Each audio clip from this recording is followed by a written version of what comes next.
Beberapa waktu lalu, ketika dunia sedang menikmati hari-hari yang damai, tiba-tiba saja sebuah bencana tak terbayangkan datang melanda. Peristiwa ini terjadi ketika sebuah bom yang disebut bom demokrasi dijatuhkan dari atas. Tidak ada yang tahu apakah bom itu dilepaskan oleh orang Amerika, Korea Utara, atau Rusia yang tidak bertanggung jawab, tetapi akibatnya, seluruh planet tertutup oleh lapisan karat yang mengerikan. Di mana-mana, dari kota hingga pedesaan, semuanya terkorosi. Semua daratan, kolam, danau, sungai, bahkan bangunan hancur lebur. Akhirnya, dunia berubah menjadi gurun yang tandus, dingin, dan sunyi. Sungguh menakutkan. Di tengah lanskap yang hancur ini, seorang pemuda misterius muncul. Tubuhnya tertutup sepenuhnya dari ujung kepala hingga ujung kaki, tidak berbeda dari hantu yang keluar dari mimpi buruk. Dan saat ini, dia sedang terjebak di sebuah pos pemeriksaan. Sambil menunggu, mata pemuda itu tertuju pada poster buronan di papan pengumuman. Seketika, manajer gemuk di area itu angkat bicara, mengatakan bahwa orang di poster itu adalah penjahat berbahaya yang sedang diburu habis-habisan karena diyakini memiliki kemampuan untuk menumbuhkan jamur. Pada masa itu, jamur tidak lagi dianggap sebagai makanan biasa, tetapi telah menjadi simbol racun. Di kota, orang-orang masih hidup, berdagang, dan bekerja setiap hari. Tetapi suasananya selalu tegang karena pasukan keamanan muncul di mana-mana.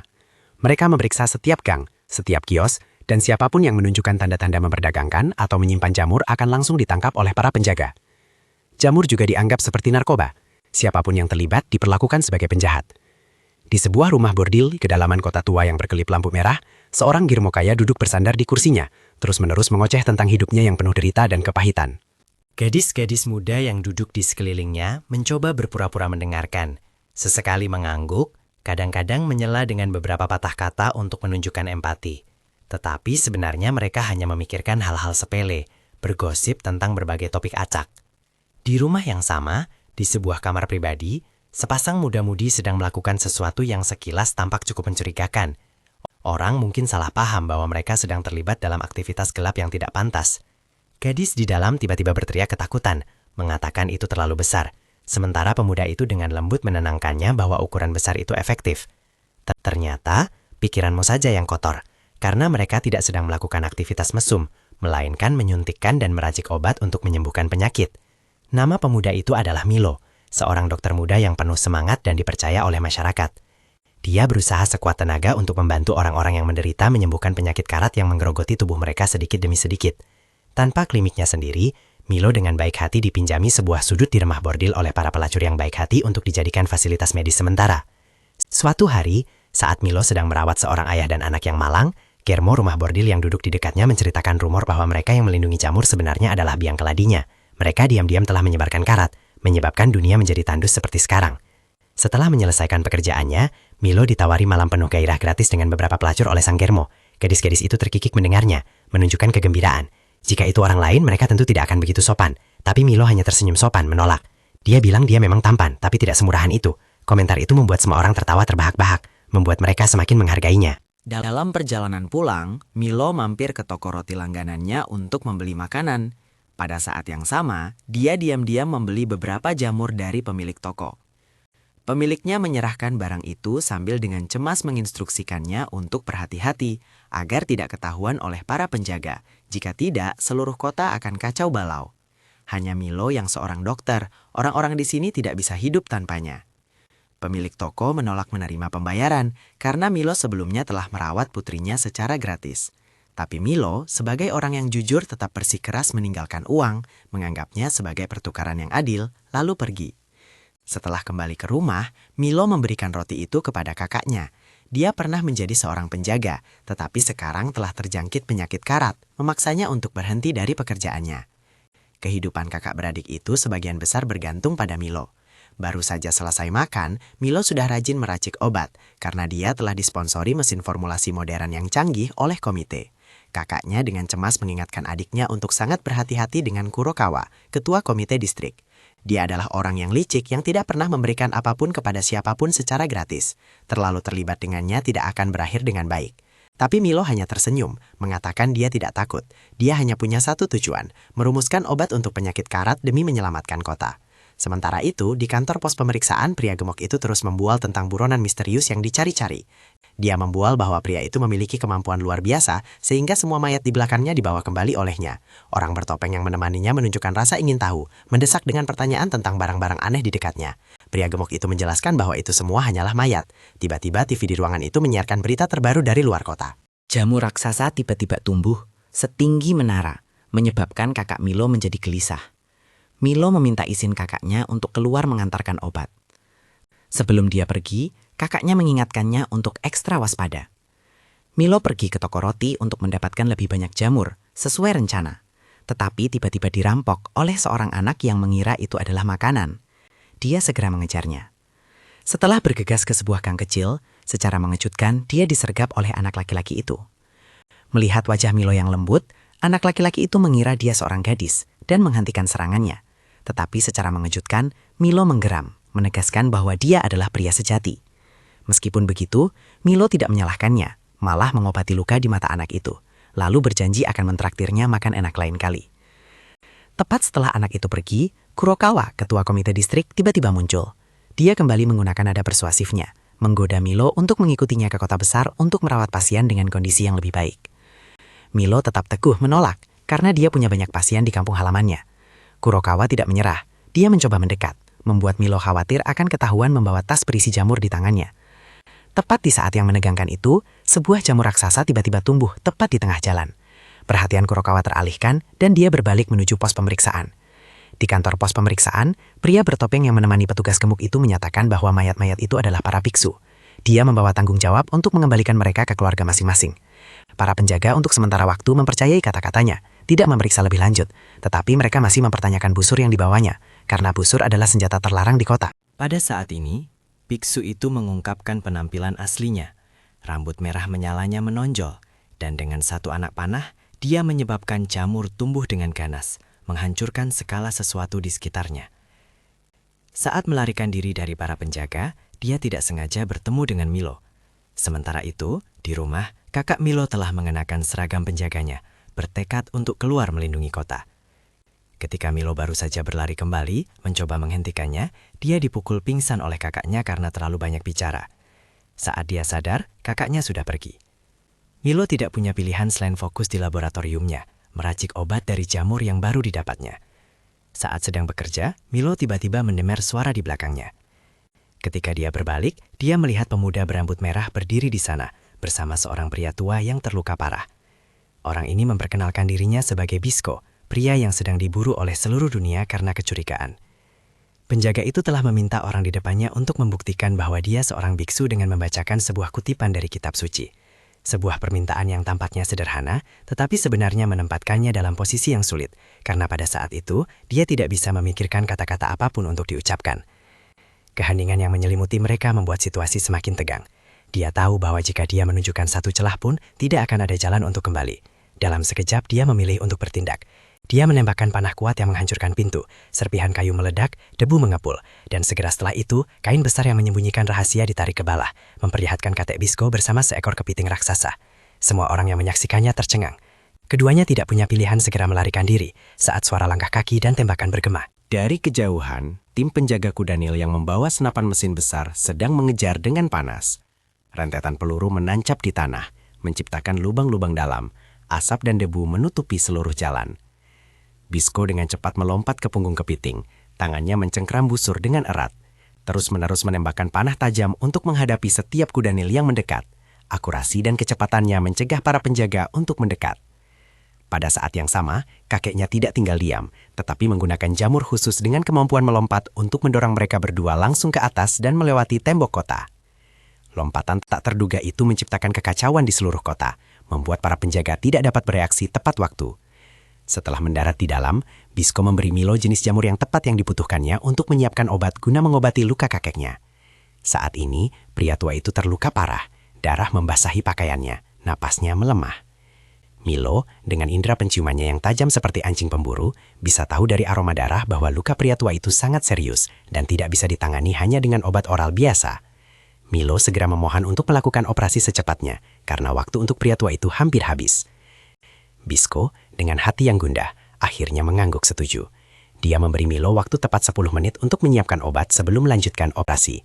Hatinya penuh keraguan, tetapi dalam situasi ini tidak ada pilihan lain. Namun, kekacauan tidak berhenti di situ. Tepat saat mereka mulai bekerja, anak buah ketua komite menemukan tempat persembunyian mereka, melepaskan tembakan peringatan yang membuat ruangan menjadi sangat tegang. Bisco dengan cepat menyandera Milo, tetapi mereka tertawa mengejek, dengan santai menyatakan mereka tidak peduli, dan kemudian tetap menembak tanpa ragu-ragu, bertekad untuk melenyapkan seluruh kelompok. Bisco tidak punya pilihan lain. Dia menembakkan beberapa panah kuat untuk menghentikan laju musuh, sambil dengan sabar menunggu anak buah berkepala kelinci mendekat. Begitu mereka masuk ke dalam pertempuran, dia dengan cepat memanfaatkan kesempatan, bersiap untuk membawa Milo dan kakeknya pergi. Klinik Milo sekarang dipenuhi jamur dan hancur total, tampak seperti hutan yang cacat. Meskipun Milo menyesalinya, dia tidak punya pilihan. Jika mereka tidak mengorbankan tempat ini, seluruh kelompok akan berada dalam bahaya. Pada saat kritis ini, kakak Milo iba mengendarai kendaraan, menabrak lurus ke area di mana tim penjaga memblokir, karena dia adalah seorang komandan berpangkat tinggi. Para prajurit penjaga segera mematuhi perintahnya. Situasi dilaporkan secara rinci sore itu. Bisco dan kakeknya hampir terpojok. Mereka harus menggunakan jamur lompat khusus untuk terbang melewati tembok kota sekali lagi. Sebuah keputusan berisiko, tetapi satu-satunya jalan keluar. Namun, tepat saat mereka akan pergi, seekor kuda nil raksasa tiba-tiba menyerang mereka, membuka rahangnya lebar-lebar seolah ingin melahap Bisco dengan gigitan mematikan. Anehnya, semua orang takjub melihat Bisco dengan satu tangan mengangkat seluruh kuda nil itu dan melemparkannya jauh-jauh. Di tempat lain, Kurokawa berdiri menunggu. Di sampingnya seorang gadis berambut merah muda. Dia meminta maaf kepadanya atas kelalaian yang memungkinkan Bisco melarikan diri, tetapi dia tampaknya tidak peduli. Dengan wajah dingin, dia segera memerintahkan bawahannya untuk melanjutkan rencana, karena perhatian utamanya adalah mencegah Bisco bertemu langsung dengan pasukan penjaga utama, menghindari kekacauan di luar kendali. Beberapa jam sebelumnya, Bisco dan kakeknya untungnya berhasil melewati tembok kota, menemukan sebuah sudut untuk beristirahat. Kakek Bisco sekarang menderita penyakit karat yang ganas. Dia tahu betul bahwa waktunya tidak banyak lagi. Dia mencoba menginstruksikan Bisco untuk terus berjuang, meskipun dia tidak akan berada di sisinya di masa depan. Di matanya, Bisco adalah orang yang paling sehat, satu-satunya harapan. Dia telah menguasai semua keterampilan yang diajarkan kakeknya, kecuali kemampuan untuk menyiapkan obat. Bisco menolak untuk mendengarkan, menggelengkan kepalanya menolak keras gagasan bahwa kakeknya menganggap hidupnya begitu enteng. Mereka telah melalui begitu banyak kesulitan, telah menghancurkan puluhan pos pemeriksaan hanya untuk menemukan jamur pemakan karat yang langka dengan harapan menciptakan obat untuk kakeknya. Jadi, dia bersumpah tidak akan membiarkan kakeknya mati. Meskipun menghadapi segala bahaya, Bisco bergerak lebih dekat ke tempat kepiting itu beristirahat ketika tiba-tiba sebuah roket datang melesat di langit secepat kilat. Dia segera menarik busurnya dan menembakkan sebuah panah. Roket itu meledak di udara, serpihannya berhamburan, mengejutkan gadis yang mengendalikan pesawat siput di langit. Merasakan sesuatu yang berbahaya mendekat, kakek Bisco buru-buru menyuruhnya bersembunyi di bawah kepiting untuk menghindari racun yang akan disemprotkan siput itu. Bisco mencoba menembak balik. Tiba-tiba, seekor belut listrik muncul entah dari mana, menggigit lurus ke kakinya. Pada saat itu, pesawat di atas menembakkan rentetan peluru. Kakeknya tidak ragu-ragu, bergegas keluar untuk melindungi cucunya. Dia gemetar karena tertembak, darah membasahi pakaiannya. Bisco tertegun. Bisco mengencangkan cengkeramannya pada busur, menyalurkan semua kekuatannya untuk menembakkan panah fatal, menyebabkan pesawat itu meledak dan jatuh ke tanah. Tanpa menunda, dia segera menaiki kepiting lulus ke kota untuk mencari dokter. Keputusasaan memacu langkahnya maju tanpa henti saat keduanya berhasil bersembunyi di selokan bawah tanah. Milo terkejut dengan vitalitas kakek Bisco, terkena 6 peluru dan masih belum jatuh, seolah-olah ketangguhannya telah menjadi legenda. Bisco dengan mendesak bertanya pada Milo apakah dia bisa mengobati kakeknya. Milo dengan percaya diri menegaskan bahwa dia bisa. Bisco memutuskan untuk keluar dan membuat pengalihan untuk membeli waktu bagi perawatan Milo. Tetapi Milo dengan tegas bersikeras untuk mengobati luka Bisco terlebih dahulu sebelum membiarkannya keluar untuk bertarung. Bisco mengerahkan kakeknya kepada Milo dan kemudian bergegas keluar. Di tempat lain, kakak Milo menerima informasi bahwa arah yang ditujunya sebenarnya adalah jebakan yang dibuat oleh orang Kurokawa, dan arah yang benar seharusnya ke arah barat. Seorang penjaga menasihatinya untuk tetap tenang sebelum mendengar lebih banyak, karena mereka baru saja menemukan jamur raksasa tumbuh tepat di klinik Milo, benar-benar menghancurkan tempat itu. Kakak Milo sangat marah, tetapi masih harus memberikan arahan kepada bawahannya, lalu memutuskan untuk langsung menuju ke barat sendirian. Adapun Bisco, dia telah membersihkan semua prajurit Kurokawa, hanya menyisakan gadis berambut merah muda, karena dia terlihat cukup manis. Bisco mulai menginterogasinya saat itu juga. Kakak Milo datang dengan cepat menggunakan skuter. Bisco dengan cepat menggunakan jamur untuk membalikkan kendaraan itu, tetapi kakak Milo tidak gentar, menyerang lurus dari balik asap. Bisco menarik busurnya dan menembakkan panah yang menembus senjata di tangannya. Suara logam pecah bergema di seluruh ruangan, menandakan bahwa konfrontasi baru akan segera dimulai. Pengeras suara kota menyiarkan peringatan tentang jamur. Orang-orang disarankan untuk mengambil langkah-langkah perlindungan untuk menghindari menghirup spora jamur.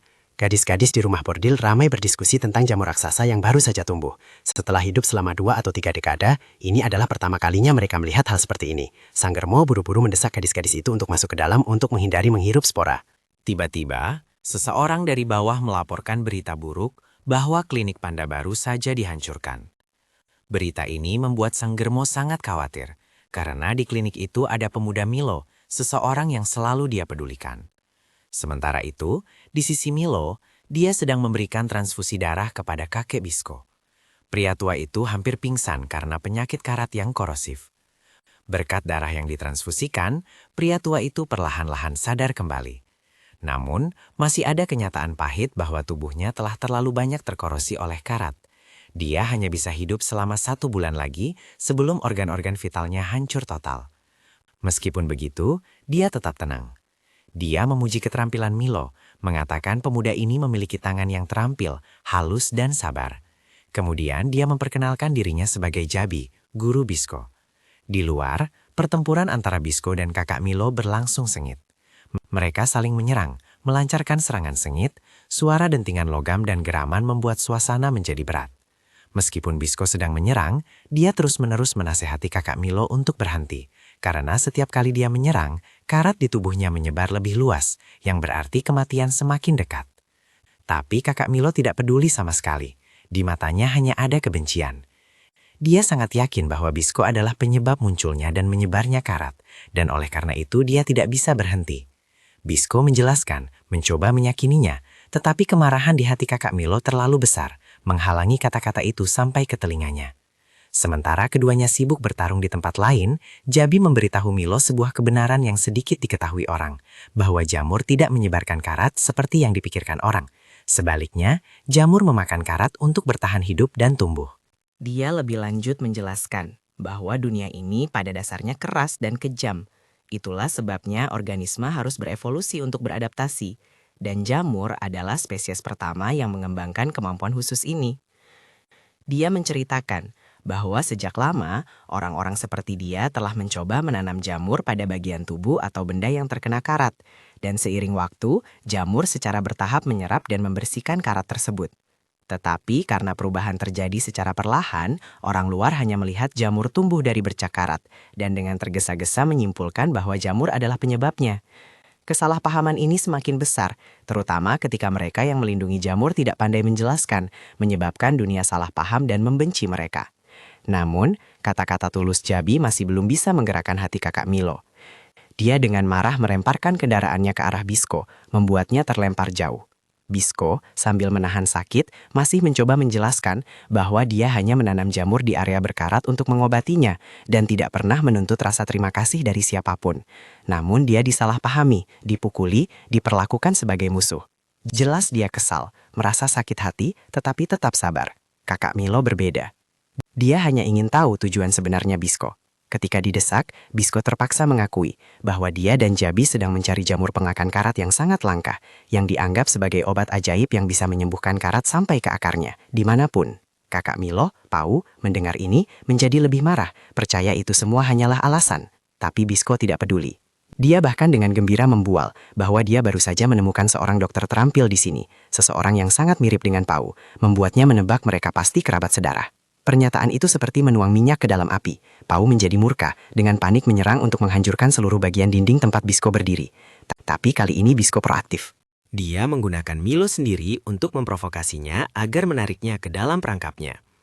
Dalam amarahnya, Pau menyerang Obi ganas, dan pada saat itulah Bisco dengan terampil menanam jamur untuk tumbuh di senjatanya. Melihat ini, Dia tidak bisa menahan perasaan pahit karena pekerjaannya selalu menanam jamur untuk menyelamatkan orang, bukan untuk menggunakannya untuk menyerang balik seorang gadis. Tapi pertempuran telah memaksanya melakukannya. Akhirnya, Bisco menembakkan panah penenam, lalu dengan cepat menangkap tubuh Pawo saat dia jatuh. Tidak ingin dia terluka, dia dengan lembut menggendongnya, membawanya kembali ke tempat persembunyian di selokan bawah tanah. Di sana, Bisco bertemu kakeknya lagi, yang tidak lagi terlihat seperti orang tua kikuk, tetapi tampak penuh kesehatan seperti anak berusia 18 tahun, membuat Bisco terharu hingga hampir menangis, meskipun mencoba menahannya. Milo juga bergegas mendekat, ketakutan melihat kakaknya tidak sadarkan diri. Bisco meyakinkannya bahwa dia hanya disuntik obat penenang dan akan segera bangun. Milo sudah menyuntiknya dengan obat penghambat karat, memberinya lebih banyak waktu.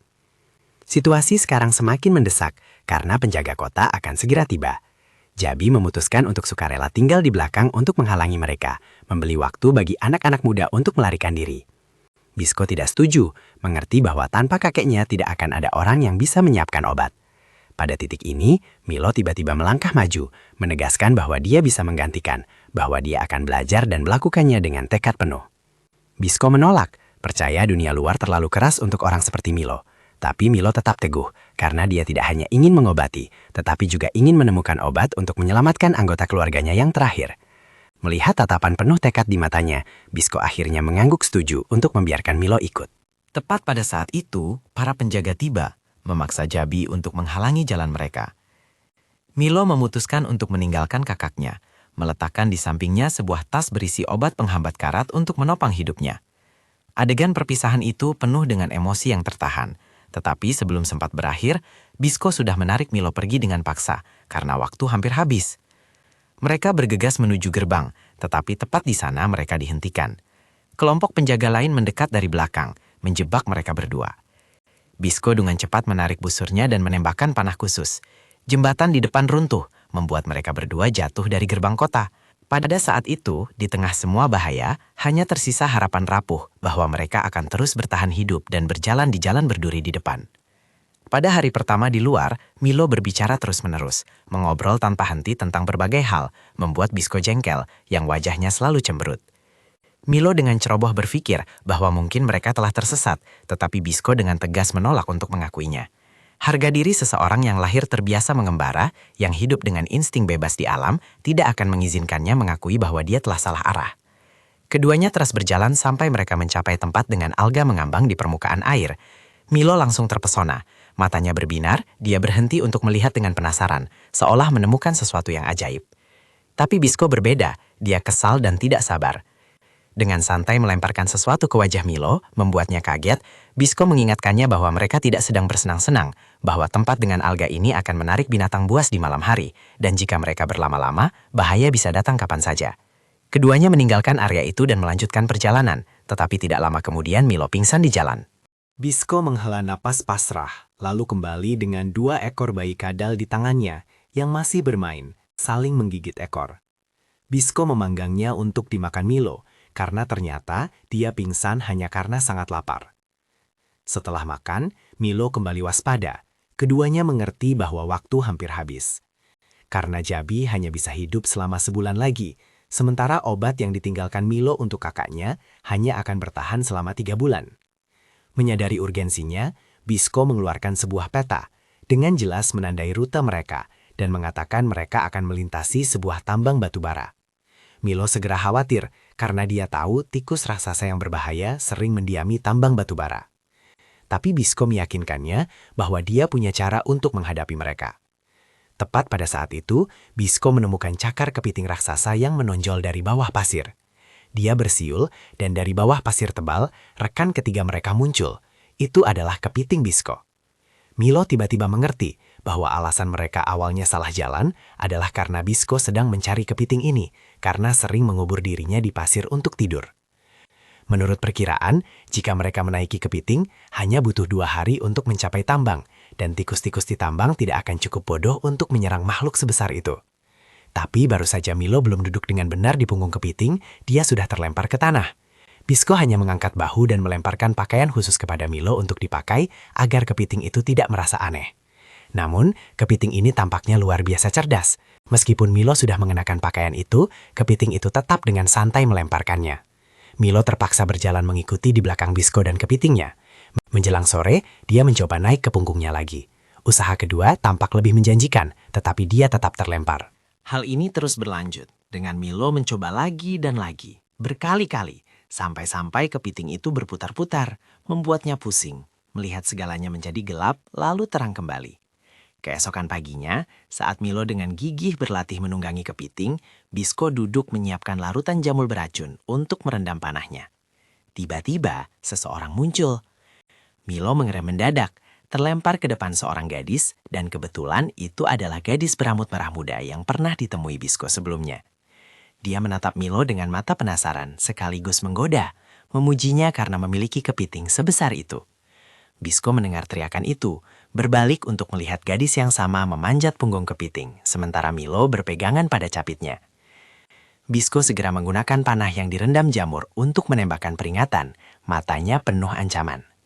Sebuah panah mengenai paha gadis itu, menyebabkan rasa sakit yang hebat, tetapi dia masih tertawa mengejek. Ternyata dia ingin memancing Milo, berjanji akan menunjukkan cara menunggangi kepiting, tetapi sebenarnya bermaksud mencurinya. Milo pada saat itu secara tak terduga melakukan sesuatu yang berbeda. Dia berbicara kepada kepiting itu, memintanya untuk menunduk agar dia bisa mengoleskan obat. Dan yang mengejutkan, kepiting itu benar-benar menurut. Bisco tercengang karena Milo, meskipun tidak bisa menungganginya, telah membuat kepiting itu bekerja sama. Sejak saat itu, Bisco mengubah rencananya. Milo tidak perlu lagi berlatih menunggangi, dan ketiganya melanjutkan perjalanan bersama. Malam itu mereka berhenti untuk beristirahat di sebuah kuil di gunung. Di sini, secara mengejutkan, mereka bertemu lagi dengan gadis berambut merah muda itu. Dia tampak tidak nyaman, sepertinya tersedak sesuatu di tenggorokannya. Milo dengan cepat berlari, menepuk punggungnya untuk membantunya memuntahkannya. Tapi itu tidak cukup. Dalam tindakan nekat, Milo menempelkan bibirnya ke bibir gadis itu seperti ciuman paksa untuk mengeluarkan kepompong dari tenggorokannya. Milo menjelaskan bahwa itu adalah sejenis kepompong yang biasa digunakan untuk mengendalikan budak, mencegah mereka melarikan diri. Gadis itu awalnya mengira keduanya membantunya hanya karena mereka menginginkan tubuhnya yang masih suci. Tapi Bisco dengan dingin berkata dia sama sekali tidak tertarik. Mendengar ini, Milo tersipu malu dan langsung diejek oleh Bisco karena masih perjaka. Kemarahan Bisco hampir membuatnya menarik panah untuk menembaknya, sementara Milo dengan tenang berkata dia hanya ingin makanan. Akhirnya, gadis berambut merah muda itu membuka tasnya, meletakkannya di depan mereka berdua agar mereka bisa memilih. Milo memilih sebungkus biskuit, sementara Bisco memilih beberapa anak panah.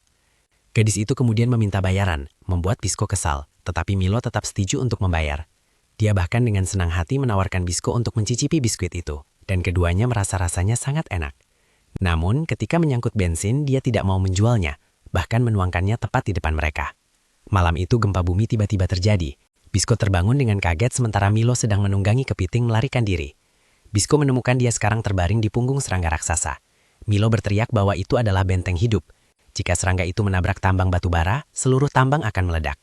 Bisco tahu betul bahwa spesies ini adalah serangga pemakan tulang, dan ia terbangun karena bensin yang ditumpahkan gadis berambut merah muda itu. Bisco berteriak keras, menunjukkan kepada Milo cara mengarahkan kepiting untuk memukul kepala serangga itu agar berhenti. Tetapi pada saat itu dia dipegang erat oleh gadis berambut merah muda itu, tidak bisa bergerak. Milo dengan sepenuh hati memohon kepada kepiting, dan kepiting itu menurut, melompat untuk menusuk lurus ke kepala serangga itu. Bisco berhasil melompat, menarik gadis itu bersamanya, lalu menembakkan panah yang direndam jamur ke tengkorak serangga itu. Segera jamur menyebar. Serangga itu berhenti sejenak, lalu roboh mati. Kelompok itu untungnya berhenti tepat sebelum tambang batu bara. Tetapi sebelum mereka bisa bernapas lega, sebuah peluru dari suatu tempat ditembakkan ke arah mereka, menyebabkan seluruh area tambang meledak. Mereka terpaksa mencari rute lain untuk memutar. Keesokan paginya, setelah bangun, Milo melaporkan bahwa gadis berambut merah muda itu telah melarikan diri dengan uang mereka.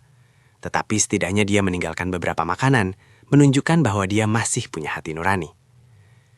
Bisco menatap Milo, menyadari bahwa dia telah menjadi cukup mahir menunggangi kepiting, meskipun tangannya penuh luka.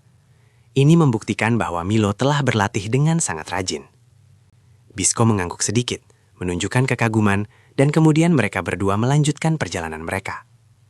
Setelah sadar kembali, Pawo segera naik ke sepeda motor besarnya, menyalakan mesin dan melesat dengan sangat cepat. Dia mengikuti jejak yang tersisa dengan hanya satu pikiran di benaknya.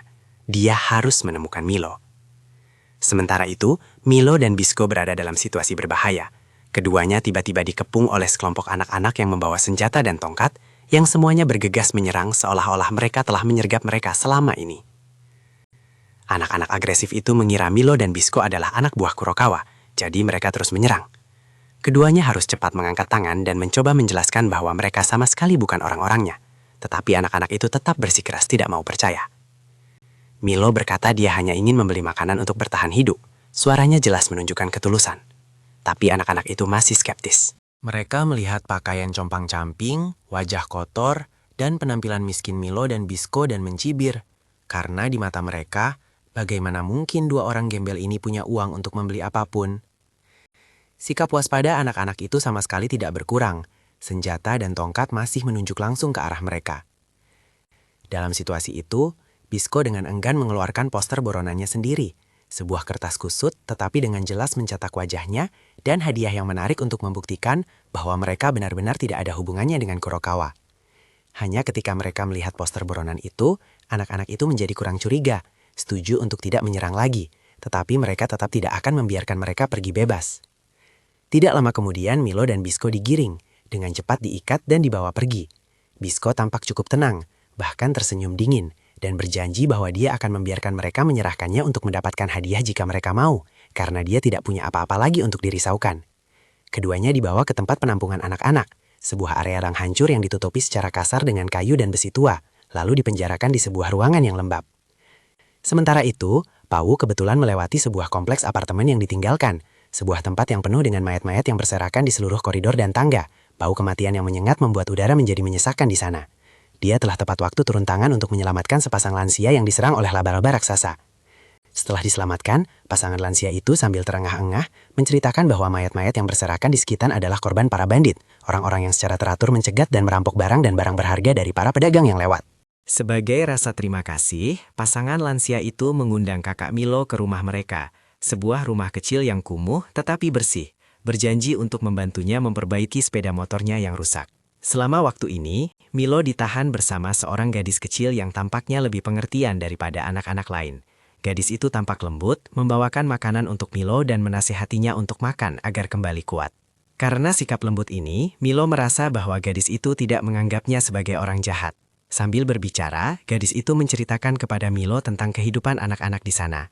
Setiap musim dingin, mereka semua harus menghadapi sejenis monster yang mereka sebut anak-anak iblis, makhluk yang sering datang untuk mengganggu mereka, menyebarkan ketakutan dan penderitaan. Ketika mengamati dengan seksama, Milo memperhatikan bercak-bercak sisik putih di lengan gadis itu. Ketika dia bertanya tentang itu, gadis itu memberitahunya bahwa suatu hari Kurokawa muncul di tempat ini, menyatakan bahwa anak-anak telah terinfeksi penyakit karat, jadi orang dewasa harus bekerja untuknya untuk mendapatkan uang guna membeli obat untuk pengobatan. Setelah mendengar ini, Milo segera menyadari itu adalah kebohongan, karena tanda-tanda di lengan gadis itu bukanlah penyakit karat seperti yang dia klaim. Sementara itu, setelah Pawo tiba di rumah pasangan lansia itu, mereka menceritakan sebuah kisah lama tentang bagaimana mereka dulu tinggal di sebuah kota yang ramai, di mana orang-orang secara bertahap mulai menderita penyakit karat yang mengerikan. Suatu hari, seseorang yang menyebut dirinya pelindung jamur muncul, membual bahwa dia bisa menyembuhkan penyakit itu. Awalnya penyakit itu memang menunjukkan tanda-tanda perbaikan, membuat orang-orang percaya dan berterima kasih padanya. Namun di kemudian hari, satu persatu orang-orang mati lagi, tubuh mereka membusuk karena karat menyebar ke seluruh tubuh mereka. Sebelum pergi, pelindung yang memproklamirkan diri itu dengan dingin berkata bahwa itu semua hanyalah sebuah percobaan. Mendengar ini, kebencian membuncah di hati Pawo. Kebenciannya terhadap yang disebut pelindung jamur semakin kuat. Dia meminjam peralatan dari pasangan lansia itu dan memperbaiki sepeda motornya sendiri. Namun, saat bekerja, dia mendengar suara-suara aneh datang dari sebuah gua di dekatnya. Dengan firasat buruk, dia masuk untuk memeriksa, dan terkejut menemukan gua itu penuh dengan tulang kering dan mayat. Kenyataannya adalah bahwa pasangan lansia itu sebenarnya adalah pembunuh sakit yang membunuh orang untuk memuaskan kesenangan kejam mereka. Mereka bahkan berniat mengubahnya menjadi manekin. Ketika dia menemukan mereka, mereka tampak terlalu percaya diri. Percaya bahwa dia telah meminum racun yang telah mereka masukkan ke dalam makanannya sebelumnya. Tapi yang mengejutkan, dia sudah merasakan rencana mereka dan belum meminumnya. Tepat saat dia akan melakukan serangan balik, sesosok mayat tiba-tiba menerjang dari kegelapan. Mulutnya menyemburkan asap racun yang membuat ruangan berkabut. Dia dengan cepat melarikan diri, sementara pasangan lansia itu, mengetahui bahwa mereka tidak bisa menang, memutuskan untuk melaksanakan rencana terakhir mereka. Mereka membakar untuk meledakkan seluruh gua, memilih untuk mati bersama, membawa segalanya ke dalam lautan api. Sementara itu, Bisco dikurung di sudut lain. Dia memperhatikan beberapa tombak yang disandarkan di sudut dinding yang terlihat cukup bagus dan memintanya. Karena ini, dua sanak yang menjaganya menceritakan tentang orang tua mereka, yang dulunya adalah nelayan yang lembut tetapi semuanya dibunuh karena menentang Kurokawa. Ketika Bisco menyatakan keinginannya untuk memiliki tombak itu, anak yang memegang pistol menjadi marah, berniat menarik pelatuk dan menembak, tetapi akhirnya berhenti karena takut kehilangan hadiah jika mereka tidak sengaja membunuh Bisco. Tidak lama kemudian, sekelompok anak-anak bergegas masuk, membual bahwa Milo telah menyembuhkan penyakit mereka, yang agak meredakan suasana tegang. Dari 2 penjaga awal, sekarang hanya tersisa 1, dengan saksama melihat peta tua yang compang-camping. Bisco segera berkata dia tahu tempat itu dengan baik, lalu dengan antusias menceritakan bagaimana dia pernah diselamatkan oleh seorang pelindung jamur, dan oleh karena itu sekarang ingin membalas budi. Anak itu kemudian menyerahkan peta itu kepada Bisco, lalu lari untuk buang air kecil, meninggalkan Bisco sendirian di dalam sel. Mengambil keuntungan dari kesempatan itu, Bisco dengan cepat melepaskan borgol dan rantainya.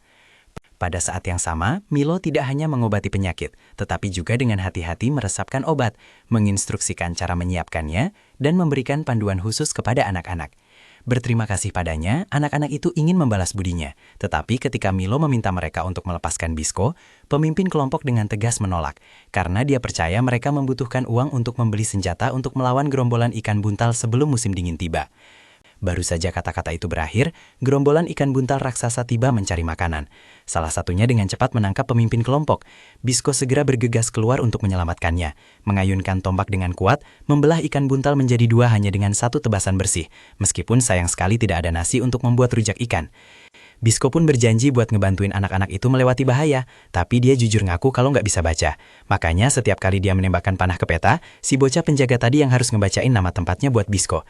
Saat seluruh peta selesai dibacakan, gerombolan ikan buntal itu pun akhirnya mundur. Bisco kemudian memanggil kepiting raksasanya untuk datang menjemput Milo. Ketika Milo bersiap-siap untuk pergi, gadis kecil yang pengertian itu menahannya, memohon agar kota itu membutuhkan seseorang sepertinya.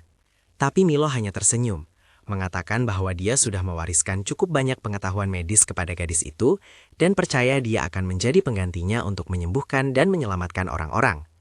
Sebelum berpisah, anak laki-laki pemimpin kelompok itu melemparkan tombak peninggalan ayahnya kepada Bisco, meskipun tetap mempertahankan sikap dinginnya dan mengatakan dia ingin menguji apakah Bisco punya kemampuan untuk mengambil nyawanya. Tindakan ini sebenarnya adalah bentuk kepercayaan yang tersirat. Sementara itu, Kurokawa masih memburu dengan panik, menggunakan semua pasukannya untuk mencari Jabi, tetapi masih belum berhasil menangkapnya. Tiba-tiba dia memberi isyarat kepada bawahannya untuk berhenti dan membungkuk. Dia mendekati seseorang yang berdiri di ujung barisan, wajahnya jelas menunjukkan kecurigaan. Dengan paksa, dia menarik topi yang menutupi kepala orang itu dan seketika wajah aslinya terungkap. Itu adalah Jabi yang sedang menyamar. Bisco dan Milo kini sedang melewati wilayah bersalju yang luas. Angin dingin menggigit begitu kencang hingga setiap langkah terasa 2 kali lebih berat. Milo menggigil dari ujung kepala sampai ujung kaki. Napasnya berubah menjadi kabut putih, hampir tidak bisa bergerak dengan benar karena hawa dingin seolah menembus hingga ke tulang. Bisco tampaknya tidak terlalu peduli, malah tertawa mengejek. Matanya berbinar dengan nada meremehkan saat melihat Milo kepayahan. Tawanya yang menggema di ruang sunyi itu membuat Milo tersipu malu. Saat mencoba berjalan, keduanya tiba-tiba menemukan seekor kelinci putih melompat-lompat di salju tebal. Bisco segera menarik busurnya, berniat untuk menjatuhkannya, tetapi Milo tiba-tiba turun tangan. Dengan cepat, memanfaatkan kesempatan itu, dia menarik tali busur dengan kencang, melepaskan anak panah, tetapi karena tangannya yang gemetar, anak panah itu meleset dari sasaran, tidak mengenai kelinci. Namun, alih-alih sia-sia, anak panah itu justru menyebar menjadi jaring, menyebabkan kelinci itu terperangkap. Bisco sejenak terkejut, sementara Milo tersenyum dan menjelaskan bahwa dia telah membuat anak panah khusus dengan memanfaatkan sutra laba-laba, kreatif sekaligus berguna. Bisco dengan dingin mendengus, mengatakan itu hanya bentuk kecurangan, tetapi jelas di matanya ada tatapan yang mengakui kecerdikan Milo.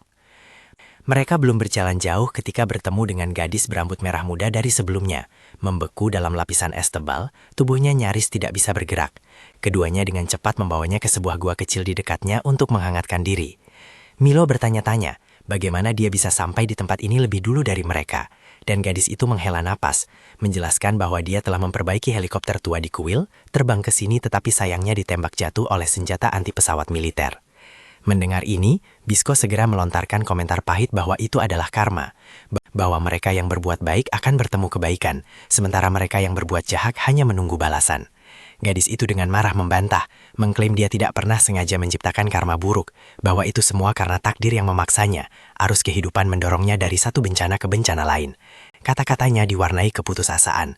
Dia bahkan bergumam bahwa mungkin sebaiknya dia mati saja dan selesai. Bisco mengangkat sepotong logam panas dan menempelkannya ke dahinya, seolah-olah untuk menguji tekadnya, yang membuatnya langsung berteriak dan mengumpat, gemetar karena marah. Tetapi reaksi inilah yang membuktikan dia tidak benar-benar ingin mati. Setelah agak pulih, ketiganya melanjutkan perjalanan, tetapi Bisco tidak suka memiliki teman tambahan. Dia dan gadis berambut merah muda itu terus-menerus berdebat. Pertengkaran mereka bahkan membuat kepiting raksasa itu kesal, yang menggunakan capitnya untuk melemparkan keduanya ke tanah sebagai peringatan. Akhirnya, kelompok itu berhenti di sebuah kamp pedagang, tetapi di sana tidak ada yang menggunakan mata uang lagi, sehingga mereka tidak bisa memilih apapun. Pedagang itu menyarankan mereka hanya akan berdagang jika mereka meninggalkan kepitingnya, yang langsung ditolak oleh Bisco. Saat menemui jalan buntu, gadis berambut merah muda itu menunjukkan kepintarannya. Menggunakan pesona kewanitaannya, dia bernegosiasi bahwa hanya beberapa kaleng makanan sudah cukup untuk ditukar dengan makanan dan berbekalan yang diperlukan. Melanjutkan perjalanan, kelompok itu tiba di sebuah stasiun kereta api yang ditinggalkan dengan pintu masuk tertutup salju dan es. Kali ini, kepiting raksasa turun tangan, menggunakan kekuatannya untuk menerobos lapisan es tebal, membuka jalan ke bawah. Ruang di bawah gelap gulita, tetapi berkat Bisco yang meniupkan jamur bercahaya, cahaya biru keunguan yang mistis menyebar kemana-mana, membuat Milo merasa seolah-olah telah memasuki dunia lain. Mereka menemukan beberapa lokomotif tua. Untungnya satu masih berfungsi, tetapi panel kontrolnya membutuhkan koin yen, mata uang yang sudah lama ditinggalkan. Gadis berambut merah muda itu sekali lagi membuktikan kecerdikannya, membuka penutup mesin, menyambungkan kembali kabel-kabel listrik yang rumit. Ketika Milo dan Bisco menatap dengan takjub, dia menceritakan bahwa di masa lalu dia pernah ditangkap sebagai budak, dipaksa bekerja di pabrik mesin di mana banyak orang terkorosi oleh karat. Pada masa-masa itulah dia menjadi mahir dengan mesin dan memutuskan untuk melarikan diri demi hidup. Saat dia sibuk memperbaiki, Milo dan Bisco duduk di dekat api, berbagi makanan panas. Milo mengaku bahwa dia merasa senang bepergian dengan Bisco, mengalami begitu banyak hal baru, mendapatkan lebih banyak motivasi untuk menemukan obat demi menyelamatkan orang.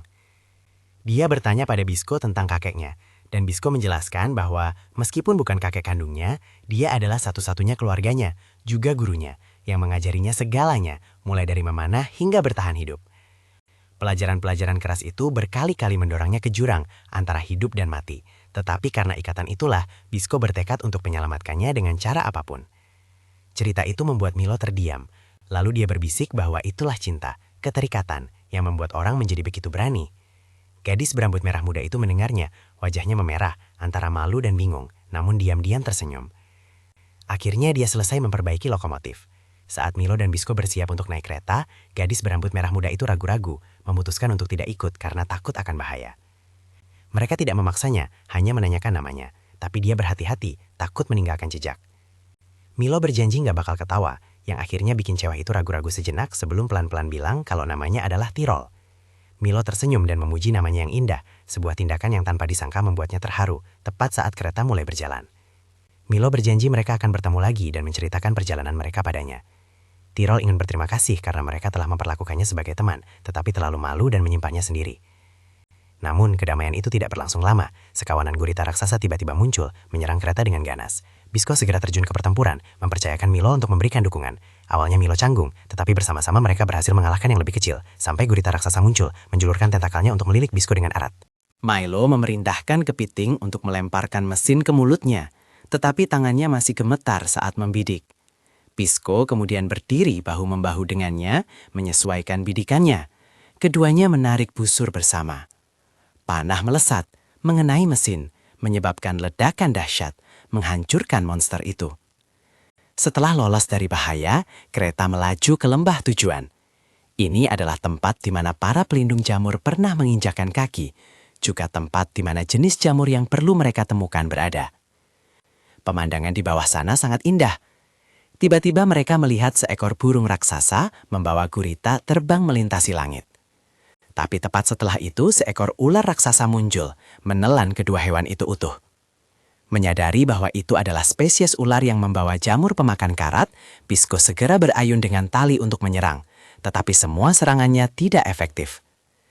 Di tengah situasi yang tegang, kakak Milo, Pawo, tiba-tiba muncul, terlihat penuh dengan niat membunuh. Pawo tiba-tiba muncul entah dari mana, tampak sangat tegang. Dia menuntut agar Bisco mengembalikan adiknya.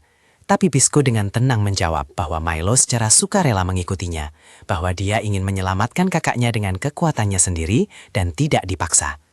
Milo mengangguk setuju, tetapi kakaknya masih penuh amarah, menolak untuk mendengarkan. Bisco dengan sifatnya yang pemarah sengaja memprovokasi Pawo, membuatnya semakin kehilangan ketenangan. Saling balas kata-kata membuat ketiganya berada dalam suasana tegang yang tidak nyaman. Pada saat itu, ular raksasa tiba-tiba menerjang ke depan. Targetnya kali ini adalah mereka. Pawo dengan cepat memundurkan kendaraannya untuk menghindar, tetapi serangan tak terduga itu begitu kuat sehingga dia tetap terbelit erat dan terseret pergi. Milo panik, buru-buru menaiki kepiting ke depan berteriak keras memanggil kakaknya. Dengan kolaborasi yang berisiko, Milo mengarahkan kendaraan untuk menabrak lurus ke arah ular, memaksanya untuk melonggarkan cengkramannya dan melepaskan Pawo. Bisco dengan cepat menangkapnya, membantunya lolos dari bahaya.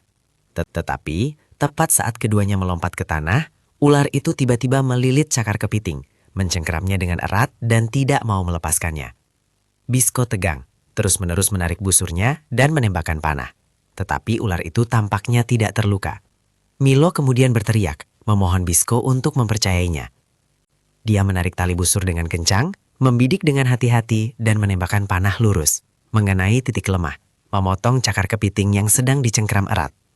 Kepiting itu bebas, tetapi Milo sekarang berdiri tepat di depan mulut ular raksasa itu. Di saat hidup atau mati itu, Bisco dan Pawo bertindak secara bersamaan. Dia menyerang lurus ke depan dengan sepeda motornya, sementara Bisco melompat untuk meraih Milo. Keduanya jatuh, sepenuhnya ditelan ke dalam mulut monster itu. Di dalam tubuh ular, Milo dan Bisco dengan cepat memasukkan tumpukan jamur ke dalam mulutnya. Ketika jamur itu meledak dengan dahsyat, Bisco menggunakan senjata milik Paus sendiri untuk menusuk dari dalam, memecahkan tengkorak ular itu. Keduanya melarikan diri dengan lompatan yang menentukan, jatuh dengan selamat ke tanah, basah kuyup oleh keringat, tetapi mata mereka masih bersinar dengan tekad. Bertemu kembali dengan kakaknya, Milo akhirnya berhasil menjelaskan semuanya, membuatnya mengerti bahwa dia pergi bersama Bisco untuk menyelamatkannya, bukan karena dipaksa. Mereka melihat mayat ular itu bersama-sama, memperhatikan jenis jamur aneh yang tumbuh di tubuhnya. Milo yakin inilah jamur pemakan karat yang selama ini mereka cari. Bisco memetik satu jamur dan mencoba memakannya, tetapi rasanya tidak berbeda dari jamur biasa, membuatnya ragu apakah dia telah salah arah. Karena tidak mau menyerah, Bisco memutuskan untuk mencari ular lain untuk memverifikasi. Percaya dia tidak bisa kembali dengan tangan kosong setelah begitu banyak usaha, Milo ingin dia dirawat terlebih dahulu, tetapi Bisco tidak mau mendengarkan, bahkan mendorong Milo menjauh. Pada saat itu, Milo menemukan sesuatu yang tidak biasa. Dia meletakkan tangan Bisco yang berdarah di atas jamur, dan seketika jamur itu bereaksi aneh. Melihat ini, Bisco akhirnya mengizinkan Milo untuk membalut lukanya. Milo dengan penasaran bertanya tentang golongan darah Bisco, tetapi dia tidak tahu apa itu golongan darah. Milo teringat kakeknya mengatakan hal yang persis sama dan menyadari bahwa para pelindung jamur tidak memiliki banyak pengetahuan medis. Dari sini, Milo mulai curiga bahwa darah para pelindung jamur mengandung komponen khusus, itulah yang memungkinkan jamur pemakan karat menjadi efektif. Dengan sebuah ide yang melintas di benaknya, Milo dengan ragu-ragu mengatakan dia ingin meminta sedikit darah Bisco untuk percobaan. Pawo mengamati percakapan itu, perlahan-lahan mengubah pandangannya tentang Bisco dan para pelindung jamur. Dia diam-diam menatap Bisco, membuat pemuda itu malu, tersipu, dan cepat-cepat berpaling. Untuk menghindari suasana tegang, dia melangkah keluar untuk memperbaiki kendaraannya. Tetapi saat sedang sibuk bekerja, dia tiba-tiba melihat beberapa kabel logam jatuh dari atas, mengait dengan kuat pada mayat ular itu. Saat mendongak, dia terkejut menyadari bahwa Kurokawa telah mengikuti mereka sejak lama. Dia tidak berusaha bersembunyi, dengan belak-belakan menyatakan bahwa dia telah memanfaatkan kelompok mereka untuk menemukan jamur pemakan karat. Niatnya adalah untuk merebut jamur ini dan menjualnya kepada pemerintah dengan harga tinggi. Bisco segera menarik busurnya, menembakkan panah ke balon tempat Kurokawa berdiri, tetapi semua panah tidak efektif karena balon itu dilapisi dengan membran anti jamur. Anak buahnya mulai mengejek, percaya Bisco terlalu lemah. Lukanya menghalanginya untuk melakukan apapun. Tapi Bisco mengabaikan ini. Melompat untuk penembakan panah langsung menembus kaca ruang kontrol. Pada saat itu, Kurokawa melakukan serangan balik, menembakkan peluru karat lurus ke perut Bisco. Dia pingsan, darah mengucur, tetapi matanya masih menyala dengan tekad.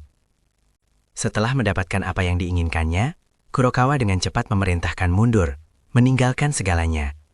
Keesokan paginya, keadaan kembali tenang. Pao menyadari dia tidak bisa berbuat apa-apa lagi, selain mempercayakan adiknya kepada Bisco. Dia percaya dan menyerahkan Milo kepadanya, lalu kembali sendirian. Sebelum pergi, Milo memberikan 2 dosis obat kepada kakaknya. 1 untuk dibawa kembali ke kota, 1 lagi untuk kakek Bisco. Tapi dia merelakan bagiannya untuk Bisco, karena lukanya terlalu parah. Tanpa pengobatan, itu akan menyebar dengan cepat. Bisco untuk pertama kalinya, dengan lembut memanggil namanya, Pao, yang membuatnya terharu. Dia tersenyum sebagai tanda penghargaan, membuat Bisco tersipu malu. Pao kemudian kembali ke kamp, tetapi ngeri menemukan bahwa para prajurit di bawah komandonya, semuanya telah dikendalikan. Dia langsung jatuh ke dalam jebakan. Ditangkap oleh Kurokawa, dia bahkan mengeluarkan kakek Bisco sebagai sandera, membuat situasi menjadi putus asa. Sementara itu, Milo dan Bisco sedang beristirahat di sebuah kabin yang lengkap.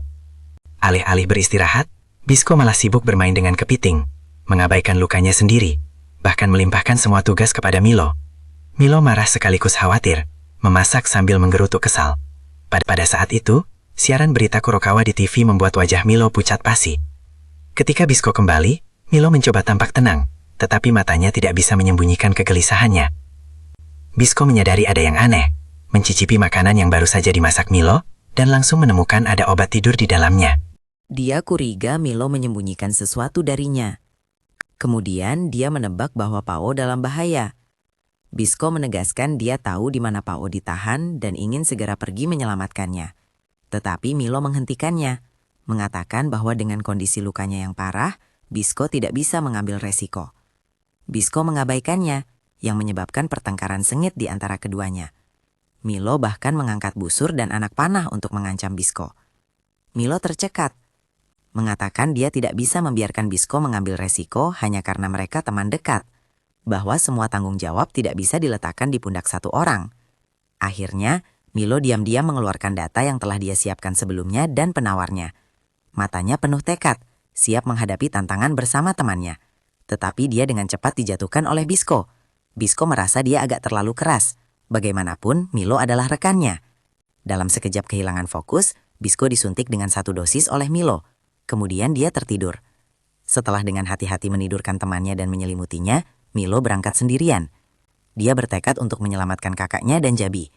Kurokawa sedang bersantai di sebuah ruangan mewah sambil minum anggur dan bermain kartu dengan bawahannya. Cahaya kuning pucat yang terpantul membuat pemandangan itu semakin menyeramkan. Permainan itu terlalu mudah, membuatnya perlahan-lahan merasa bosan. Tawa meremehkannya menggema di ruang yang sunyi. Tiba-tiba, dari kegelapan, Milo muncul. Busur sudah terentang. Dia dengan dingin membidik langsung ke arah Kurokawa. Matanya dipenuhi kebencian. Milo masih dihantui oleh gambaran kakaknya yang disiksa, yang sengaja disiarkan oleh Kurokawa dalam format HD penuh, tanpa sensor melalui layar TV kemarin, bersama dengan ancaman kejam bahwa jika dia ingin menyelamatkan kakaknya dan Jabi, dia harus patuh memberikan rahasia jamur pemakan karat kepadanya terlebih dahulu. Milo mengertakkan gigi, menuntut agar dia melepaskan kakaknya terlebih dahulu sebelum membahas apapun yang lain. Tapi Kurokawa menyeringai datar, menolak. Dia percaya jika dia menyerahkan orangnya terlebih dahulu, bagaimana jika Milo membawa kabur kakaknya? Siapa yang bisa menghentikannya? Tanpa pilihan lain, Milo terpaksa berakting, mengeluarkan beberapa botol obat, berpura-pura menyiapkan formula. Kurokawa awalnya menunjukkan minat, matanya berbinar membayangkan akan segera memiliki kekuatan tak terbatas di tangannya. Tapi semua yang dilakukan Milo hanyalah tipuan. Kurokawa terkejut ketika menyadari itu semua adalah tipuan yang rumit. Tabung reaksi di tangan Milo mengeluarkan asap merah pekat yang menyebar ke seluruh ruangan. Asap ini mengandung agen pelumpuh yang menyebabkan anak buah yang kuat gemetar dan pingsan tak berdaya dalam sekejap mata. Milo tidak melewatkan kesempatan itu. Secepat kilat dia menembakkan panah untuk menjatuhkan setiap prajurit. Setiap tembakan tepat sasaran. Setelah itu, Milo pergi ke belakang Kurokawa, menarik pisaunya dan menusuknya berulang kali. Ini adalah balas dendamnya atas apa yang telah dialami kakaknya. Untuk sesaat Milo berpikir dia telah berhasil dan bisa pergi. Tapi tidak, Kurokawa tidak mudah dikalahkan. Dengan kelicikannya yang mendarah daging, dia tiba-tiba menusuk balik Milo dengan tusukan fatal. Darah mengucur deras.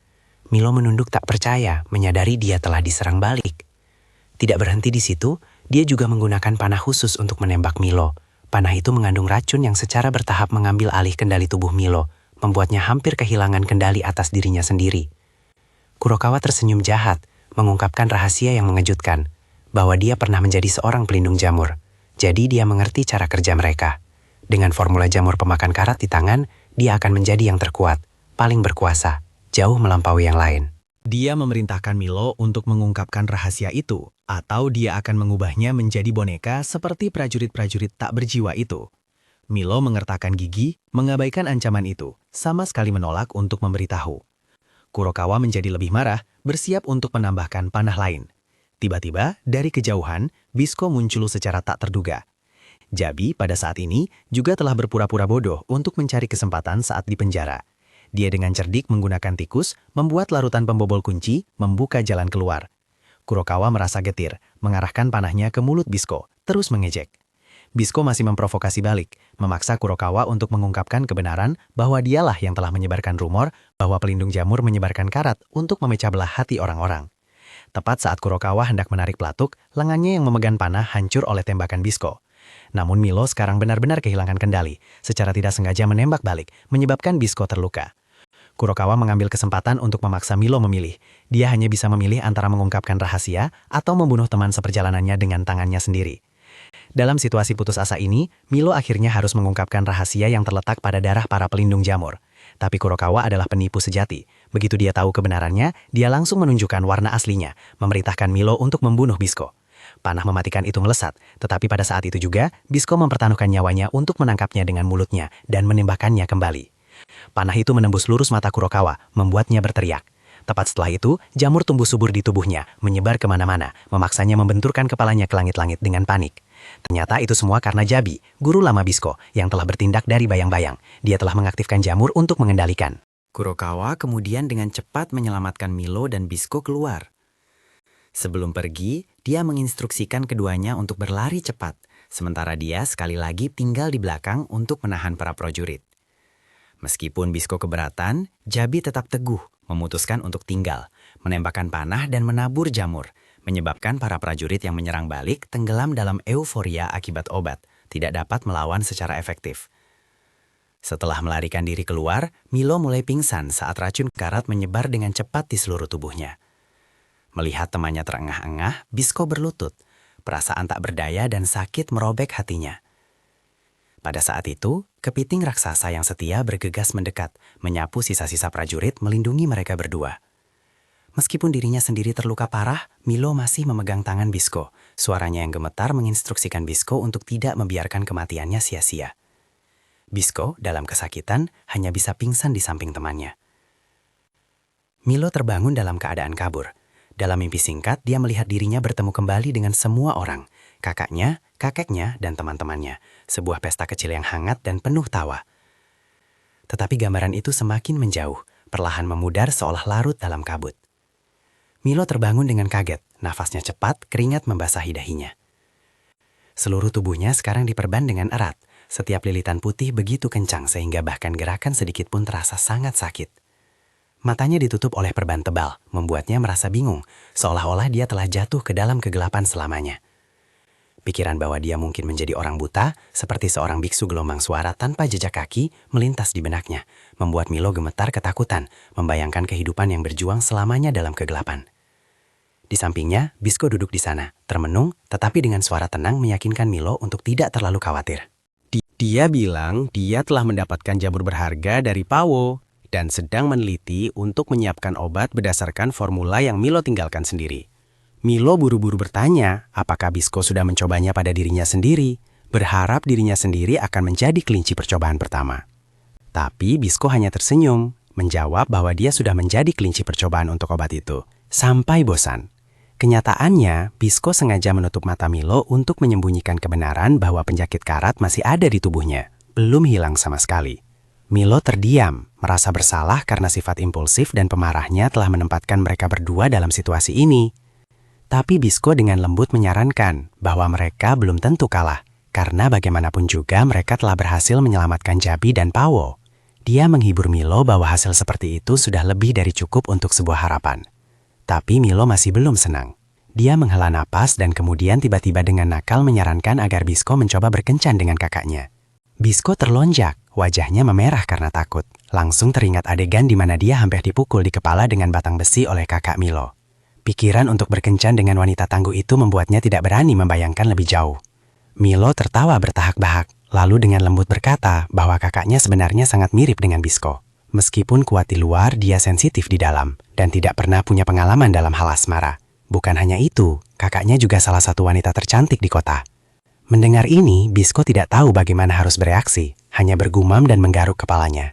Mereka saling memandang dan tertawa setelahnya. Milo, karena terlalu lelah, perlahan-lahan tertidur. Bisco memperhatikannya tidur nyenyak, rasa penyesalan muncul dalam dirinya. Dia tidak berani tinggal di sisi Milo terlalu lama, karena dia telah menjadi beban dan tidak ingin Milo menghadapi lebih banyak bahaya. Akhirnya, Bisco membuat keputusan yang menyakitkan. Mereka akan berpisah di sini agar Milo bisa lebih aman. Sementara itu, di tempat lain, Kurokawa masih mengejar konspirasi gelapnya. Dia telah membawa Jabi ke sebuah gudang tua, tempat yang suram, penuh dengan bau karat dan oli mesin. Di sini, Kurokawa dengan dingin mengungkapkan seluruh rencananya. Baru-baru ini, karat di udara telah berkurang secara signifikan, dan jumlah orang yang terinfeksi juga perlahan-lahan menurun. Ini berarti kekuasaannya juga goyah. Oleh karena itu, Kurokawa berencana untuk menciptakan angin karat buatan. Dia bermaksud untuk melelehkan monster raksasa yang seluruhnya tertutup karat, kemudian menggunakan peluru karat untuk menembak lurus ke arah sumber angin. Ketika angin yang membawa debu karat bertiup, seluruh negeri akan kembali terbenam dalam wabah. Tidak berhenti di situ, dia juga menyatakan akan memusnahkan spesies ular di lembah itu, untuk mencegah jamur pemakan karat memiliki kesempatan untuk berkembang. Dia membiarkan Jabi tetap hidup, memaksanya untuk kembali ke desa para pelindung jamur untuk membujuk generasi muda agar mendonorkan darah sebagai bahan untuk produksi obat. Tapi Jabi dengan tegas menentang. Matanya bersinar dan tiba-tiba menggunakan kepalanya sendiri untuk menanduk lurus wajah Kurokawa, menyebabkan hidungnya patah, darah menyembur deras. Para penjaga segera bergegas masuk untuk memukulinya dengan parah. Dalam kemarahannya, Kurokawa menarik pisau, berniat memotong jari-jari orang tua itu untuk memaksanya tunduk. Tapi Jabi tetap teguh, tidak gemetar ketakutan. Tepat saat pedang itu akan menyentuh kulitnya, salah satu prajurit tiba-tiba berkhianat, mengayunkan pisaunya untuk memotong rantai yang mengikat Jabi. Dia berbalik untuk menusuk dengan kuat ke kaki Kurokawa, membuatnya sangat kesakitan hingga harus melepas topengnya. Pada saat ini semua orang terkejut. Ternyata pengkhianat itu sebenarnya adalah Bisco yang menyamar. Tidak melewatkan kesempatan, Bisco memukul keras, menjatuhkan Kurokawa. Tetapi rubah tua itu masih berhasil lolos dari maut. Berguling ke ruang bawah tanah, Jabi terkejut ketika menyadari Bisco juga telah terinfeksi karat. Tapi Bisco tenang, menginstruksikan kakeknya untuk menemukan cara menghancurkan meriam Kurokawa, sementara dia akan menangani Kurokawa sendiri. Mereka saling berpelukan erat seperti perpisahan terakhir sebelum Bisco melompat ke ruang bawah tanah untuk pertempuran terakhir. Kurokawa segera memerintahkan anak buahnya untuk membawa senjata rahasia. Itu adalah raksasa dengan masalah mental. Tangannya mengacungkan senjata menembak liar dengan panik. Bisco dengan cepat menembakkan 2 panah ke kakinya, menyebabkan jamur meledak, membuat raksasa itu jatuh lurus ke dalam magma di bawah. Pertempuran berlangsung tegang ketika Bisco bersiap untuk menghabisi Kurokawa dengan busur dan panahnya. Dia menemukan tangannya telah terkorosi oleh karat dan tidak bisa lagi menarik busur. Kurokawa tertawa mengejek, menunjukkan kemenangan, tetapi Bisco mengerjang ke depan, meninjunya lurus di wajah, menggeram bahwa lari itu sia-sia, dia akan memburunya sampai akhir. Keduanya bertarung dengan sengit. Meskipun ditembak berkali-kali, Bisco masih maju dengan marah, menjatuhkan setiap anak buah, lalu bergegas masuk untuk memberikan pukulan terakhir yang menghancurkan wajah Kurokawa. Tangan Bisco berdarah dan berkarat, tetapi matanya tidak gentar.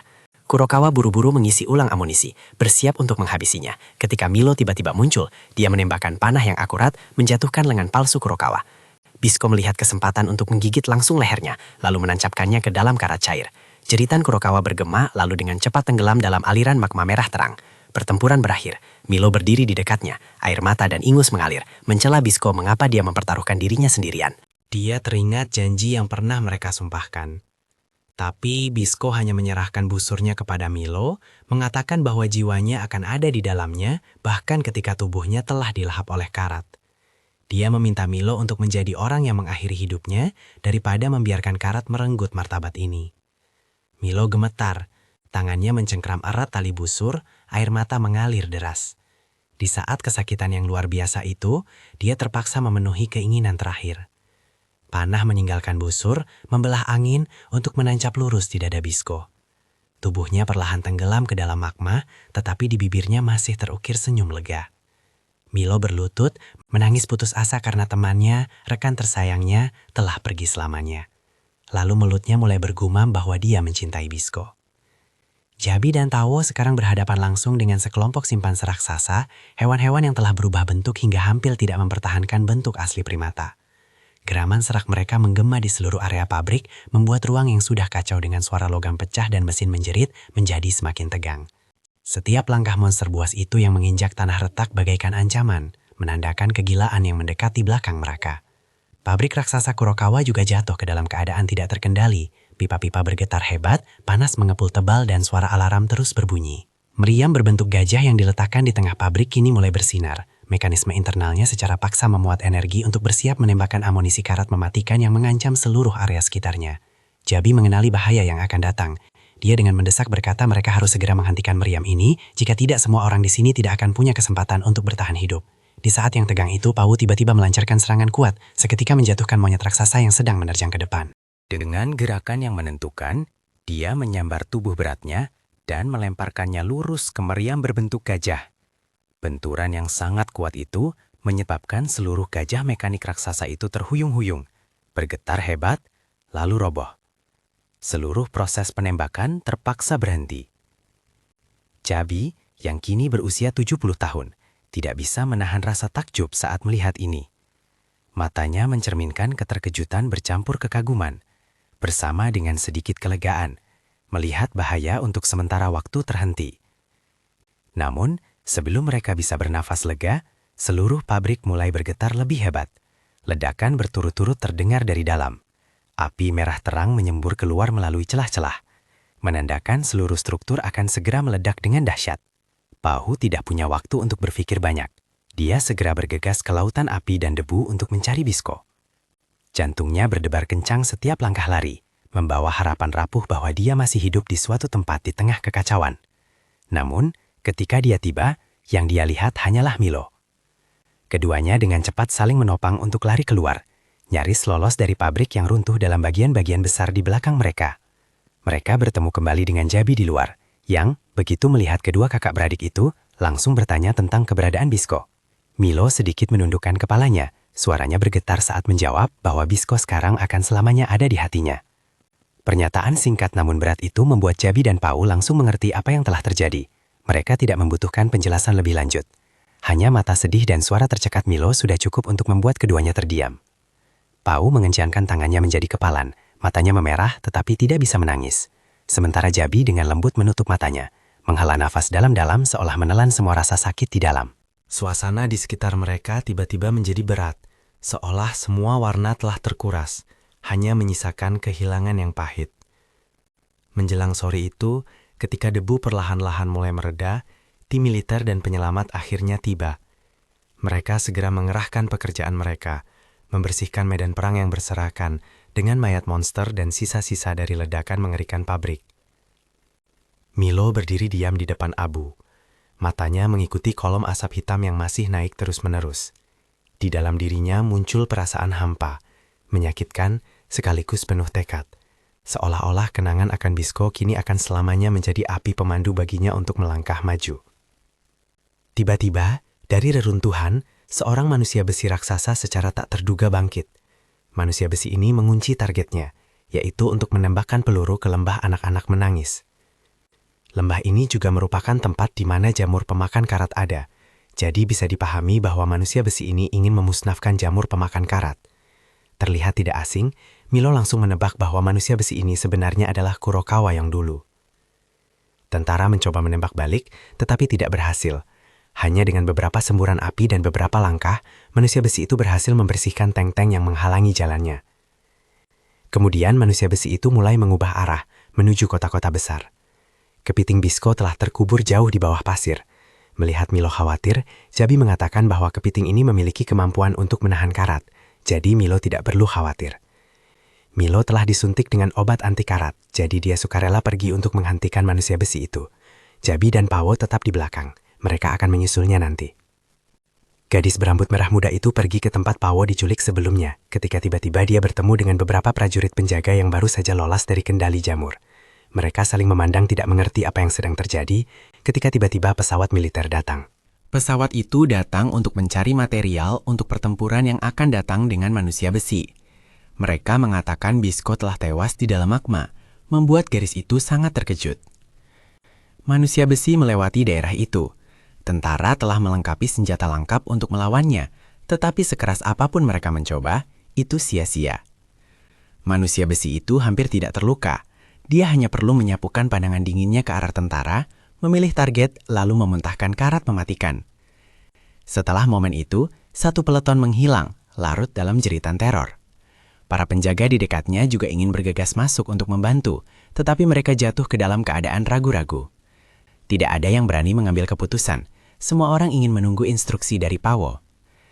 Keraguan ini membuat Milo menatap pemandangan itu tanpa kata. Bahkan kemarahan muncul di hatinya atas kepengecutan mereka yang seharusnya bertanggung jawab untuk melindungi semua orang. Sementara itu, manusia besi dengan santai berjalan setiap langkah, menghancurkan segalanya, menaparkan rasa putus asa di seluruh medan perang. Ketika melewati area para pedagang yang mencoba mengungsi, Milo tiba-tiba memanggil dengan keras. Dia memanggil Kurokawa langsung dengan namanya. Manusia besi itu segera berhenti dan menoleh. Mata merah terangnya bersinar dari celah topeng baja, lalu lengan logamnya terangkat, bersiap untuk menembakkan sinar laser yang mematikan. Detik itu juga, seberkas cahaya merah terang melesat lurus ke arah Milo. Badannya langsung gesit ke samping, berguling menghindar, sampai bisa ngerasain panasnya aliran energi itu lewat tipis banget di kulitnya. Gak mau cuma bertahan, Milo langsung menarik busurnya. Panah panas spesial yang penuh dengan spora jamur ditembakkan terus-menerus. Beda sama peluru biasa yang gak ada gunanya, jamur ini bisa menggerogoti zirah si manusia besi, bikin lempengan-lempengan logamnya mulai karatan gak beraturan. Sambil nembak, dia juga ngejek-ngejek, sengaja mancing amarah buat narik perhatian musuh ke dirinya sendiri. Ini menciptakan ruang berharga bagi sekutu untuk punya kesempatan melakukan serangan balasan. Di saat paling berbahaya, suara keras terdengar dari kejauhan. Jabi muncul, nangkring di punggung kepiting raksasa. Tanpa ragu, dia teriak kencang, ngasih isyarat ke Milo buat gabungin kekuatan. Keduanya menembak terus-menerus, mencurahkan seluruh kekuatan mereka ke manusia besi itu. Idenya sangat jelas, mereka hanya perlu mengalahkan dan menjatuhkannya, dan mereka akan menang.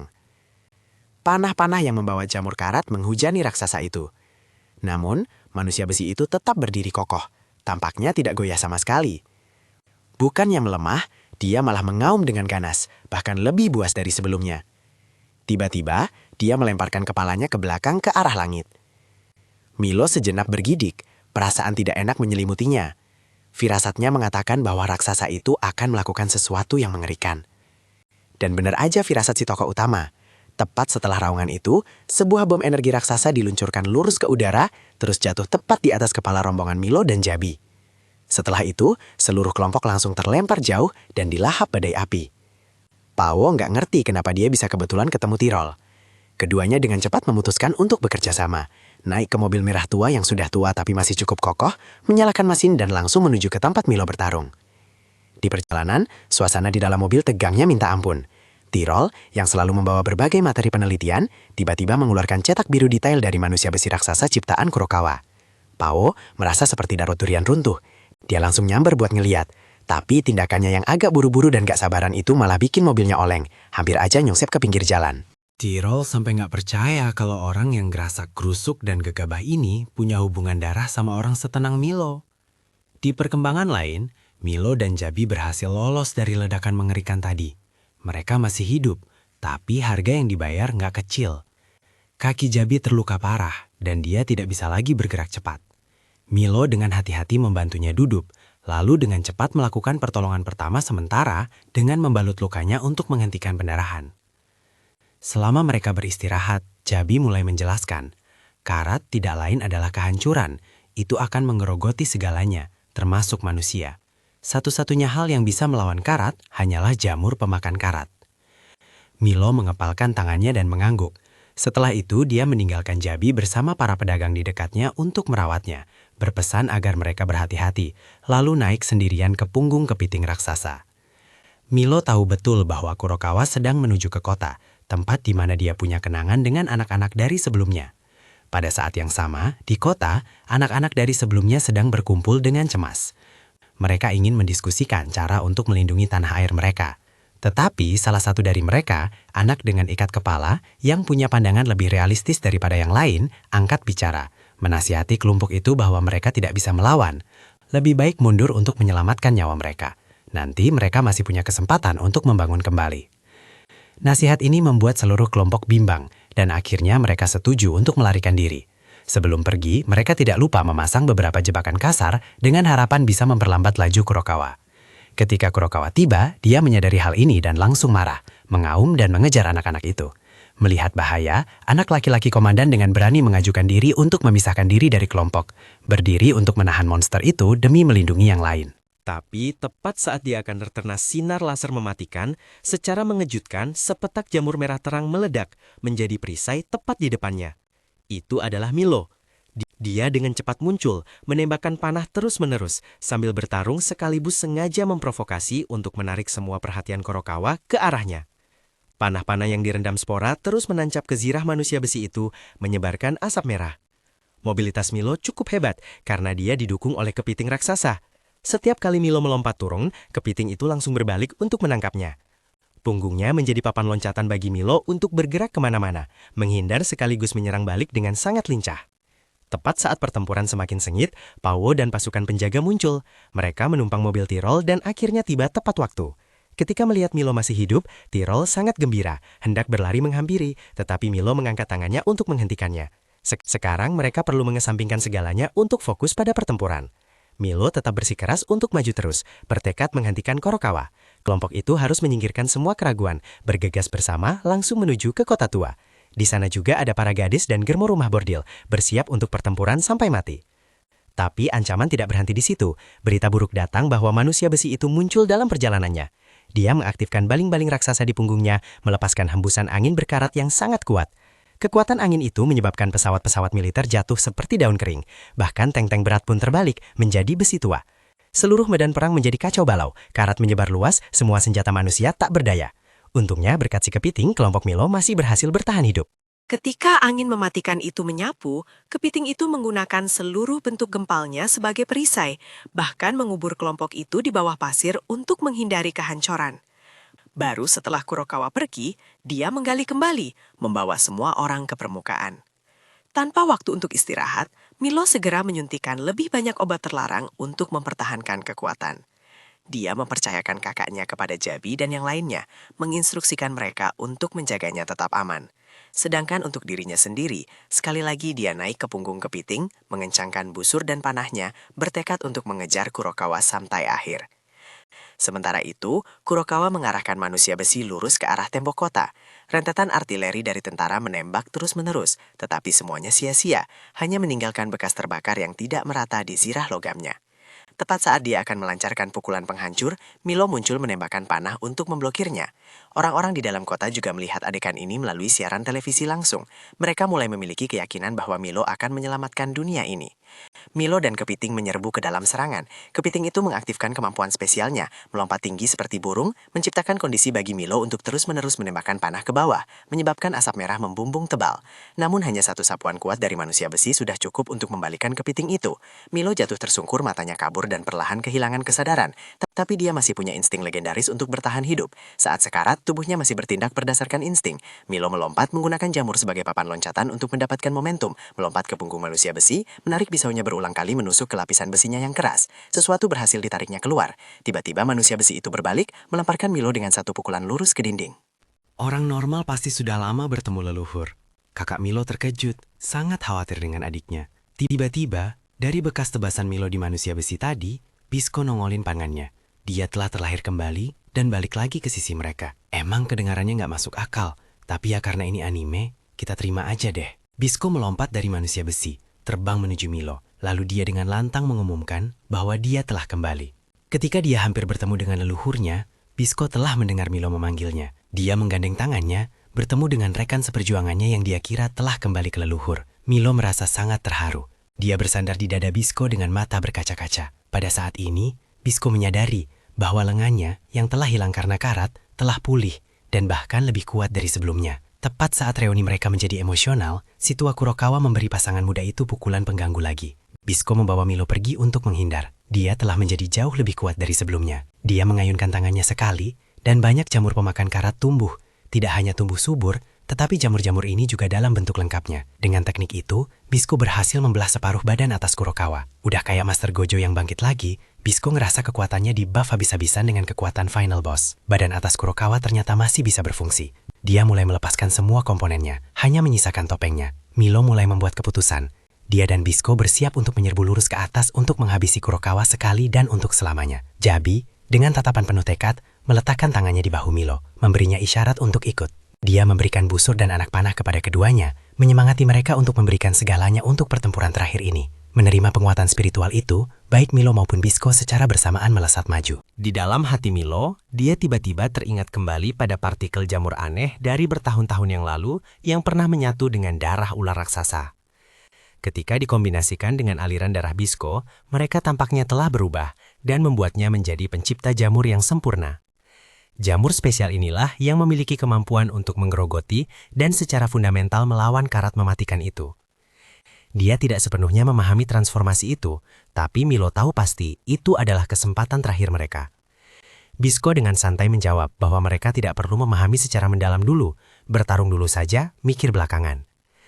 Saat kelompok itu sedang bersiap, tubuh Kurokawa tiba-tiba mulai membesar secara tidak normal. Cangkang besinya menggeram dan berderit. Tirol dengan panik berlari mendekat, meneriakkan peringatan, "Tunggu, jangan serang.